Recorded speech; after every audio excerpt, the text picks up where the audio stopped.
Olá a todos, eu sou o apóstolo Jonathan Fonseca, este é o programa Rompendo Limites, estou aqui com a minha amiga Ellen. Olá. Pois é, Ellen, mais uma conversa, não é? E falando um pouquinho sobre a atualidade e voltando a falar um pouquinho também sobre a igreja. A igreja está muito escondida, na minha opinião e na opinião de várias pessoas, a igreja está como que escondida, oculta, o mundo precisa de respostas, precisa que a igreja tenha essas respostas, não é? E a igreja tem estado escondida, tem estado sem luz, tem estado sem brilho. E eu lembrei-me de um versículo da palavra que diz que nos últimos dias, já que nós estamos nos últimos dias, diz que o amor de quase todos esfriará. É o que mais se nota, é a falta de amor. Eu ouço, minha família vem de uma família evangélica e eu ouço há muitos anos, Jesus vai voltar, Jesus vai voltar, Jesus vai voltar. E eu acho que eu nunca tive tanta certeza nisso igual agora, que tá mesmo voltando. Porque os valores acabaram, as pessoas já não se importam com a família. Se você vê as notícias hoje, é filho matando pai, pai matando filho, é guerra no mundo, não há pudor, não há bom senso, as pessoas não têm mais paciência, é uma falta de estresse que leva a tragédias e a gente vê isso até mesmo, infelizmente, na igreja. A igreja está mesmo oculta. Hoje em dia, nem cartaz nas portas da igreja assinalando que a igreja é a mais. Há poucas que têm horários de culto que eu já nem vejo isso mais. E eu acho que o que as pessoas realmente precisam hoje é de ver testemunhos. Não ver, mas sentir, não é? Nada como você tá com uma pessoa que passou aquilo que você está passando hoje e superou. Tem algo para dizer, não é? Tem algo para dizer, uma coisa positiva, não é? Nada como uma nova força do que ver uma pessoa que luta por aquilo se transformar. Por exemplo, eu venho de uma família de um lar destruído. Eu casei e o meu lar já não é assim. E isso é uma nova fonte para uma pessoa que vai passar por isso. Infelizmente, até as coisas boas que realmente deve se mostrar, entre aspas, deve até se ter um orgulho, entre aspas, não é? Não mostram mais, entende? Os pastores e líderes já não mostram mais a essência do evangelho, por assim dizer. Porque o que a gente precisa hoje é o evangelho nu e cru, é a essência, aquilo que Jesus pregava, é o reino. Não se precisa de grandes estádios, não precisa de, sei lá, de coisas radicais e drásticas, precisa de falar da essência, que é a coisa mais simples que se precisa ser dita, simplesmente. Eu estavas falando, eu creio, não sei qual é a tua opinião, que há uma decadência no mundo, né, em níveis de questões morais, etc., princípios fundamentais que havia na sociedade que estão se perdendo. Mas eu vejo também uma certa decadência de princípios bons nas igrejas. Por exemplo, eu vou falar no meu caso, né? Nós estamos aqui conversando, testemunhos vivos de pessoas. Eu sou um pastor, não é? E antes de eu ser pastor, eu comecei como qualquer pessoa, não é? Frequentar uma igreja e ser membro da igreja, e com os meus pais à igreja.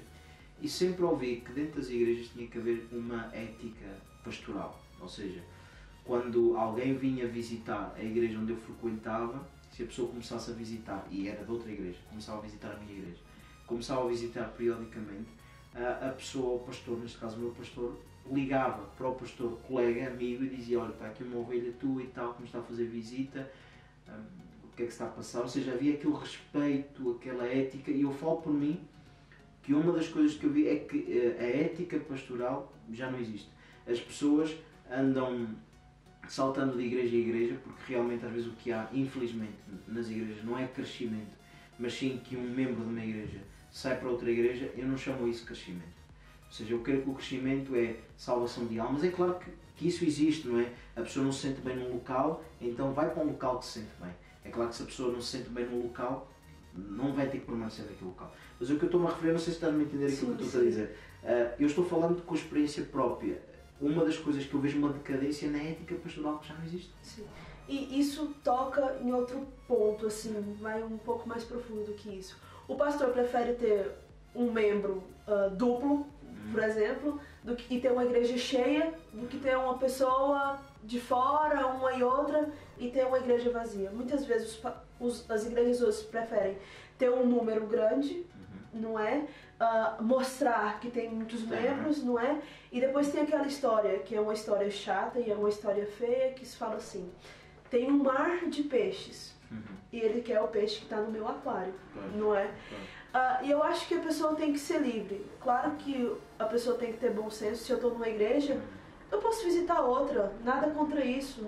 Eu posso visitar a tua igreja, eu posso visitar outra igreja. É saudável saber o que está acontecendo. Claro. Não no termo de cuscar ou nada, mas é saudável lidar com outras pessoas, saber como funciona. Eu gosto de saber como é que funciona o grupo de jovens de outras igrejas. Sim. Eu amo saber isso, gosto de relacionar, gosto de saber se está indo bem ou se está errado. Agora, os pastores têm perdido um pouquinho o respeito um pelos outros no termo de querer ter um número, não é? Ter quantidade. Sim. E se esquece que o que importa é o coração, não é? Agora eu pergunto, do que vale ter 200 pessoas que andam de igreja em igreja, não tem um pai espiritual, ou ter 20 pessoas com propósito, com o coração na obra, como vale a pena, não é? Antes 20 do que 500, não é? Mas qual é... Eu falei numa área ou seja, que eu estou mais envolvido, neste caso como líder e como pastor de igreja.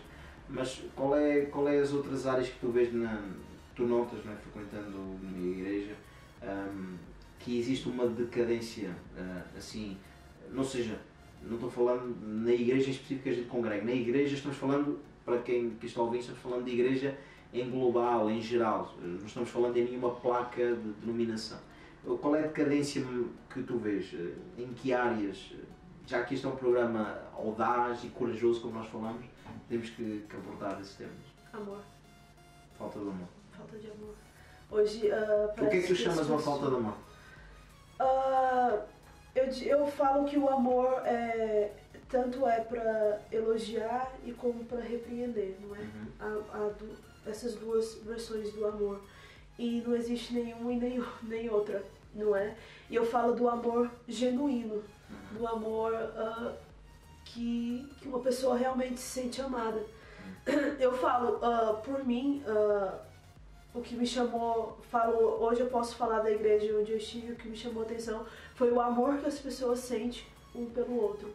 E você sente a diferença quando a pessoa fala, então tá tudo bem, se é por educação ou se ela realmente quer saber se tá tudo bem porque quer te ajudar. Entende? Falta o amor naquela coisa, eu vou orar por você. Isso é uma coisa tão séria. Se uma pessoa fala assim, ora por mim, você fala, eu vou orar por você, a pessoa tá contando que você vai orar por ela. Claro. E eu acho que não há expressão maior de amor do que você orar por outra pessoa e mostrar que você tá ali, tamo junto, tô contigo, meu irmão, se você cai, eu tô aqui, vou te segurar. E quando você tá errado, meu amigo, segura a sua onda. Isso é amor.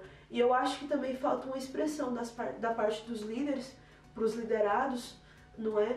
Porque uma igreja não funciona sem uma liderança, não é? E um líder não funciona sozinho. Uma pessoa não consegue levar um rebanho à frente sozinha. Eu acho que muitas vezes falta. Muito obrigado por você fazer parte do meu ministério. Muito obrigado por você existir, não é? Muito obrigado. Eu tenho um amigo que toda vez que eu falo com ele, ele fala assim, muito obrigado por você existir. Porque parece que não, você mudou a minha história de forma direta ou indireta. Você acha que esse obrigado significa muito para a pessoa que escuta? Significa para a pessoa que escuta, significa que realmente faz parte de alguma coisa, não é?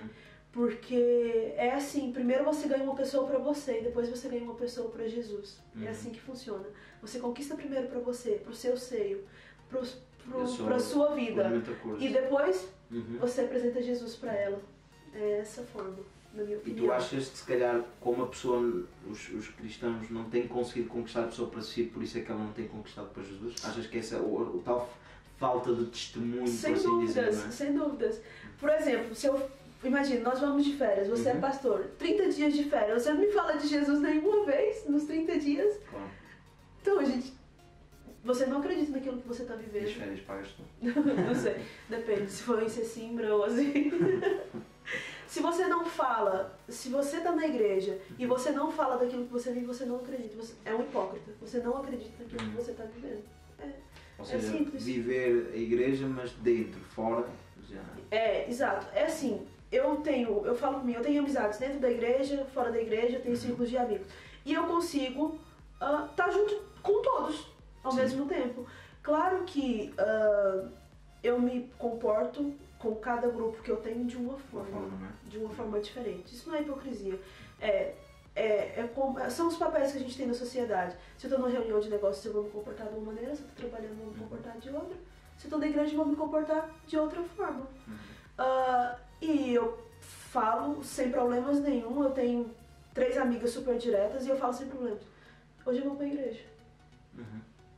E elas, igreja, não sei o quê. Então vai, elas respeitam a minha opinião.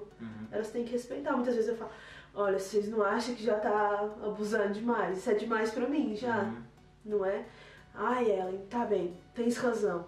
Então aos poucos eu vou falando pra elas o que eu sou, o que eu tenho e o que me mudou. Não é eu vou chegar sem me vergonhar. Tá aqui a Bíblia, arrepende, você vai pro inferno. Não. Primeiro eu conquisto pra mim, depois eu mostro Jesus. Tu não achas que a igreja, por exemplo, dos anos 70, 80, para a igreja dos anos hoje, ou seja, parece que a igreja a palavra se calhar não é adequada, modernizar, não é? Porque os princípios são os mesmos, mas a forma de os apresentarmos tem que ser diferente.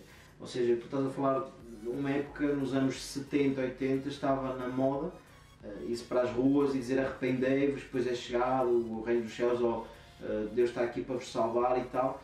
Eu creio que hoje quem fizer assim vai ser tomado por uma pessoa tola e por uma pessoa, ou seja, que as pessoas não se querem aproximar, ou se aproximarem para rirem. Não é que nós tenhamos vergonha do Evangelho, mas sim que temos que mudar a forma de pregar o Evangelho, seja no nosso dia a dia, como estavas a falar. Eu estou lembrando daquele versículo que fala que nós não fazemos parte, nós não somos do mundo, mas fazemos parte do mundo. Sim.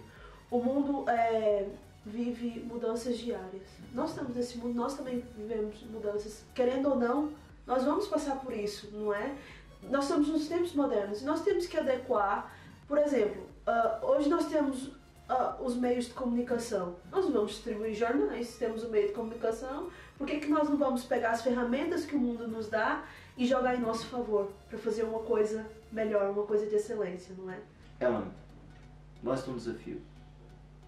Quais é que tu achas que são estratégias que nós podemos usar hoje em dia, no mundo atual, no mundo moderno que vivemos hoje, para nós alcançarmos vidas para Jesus?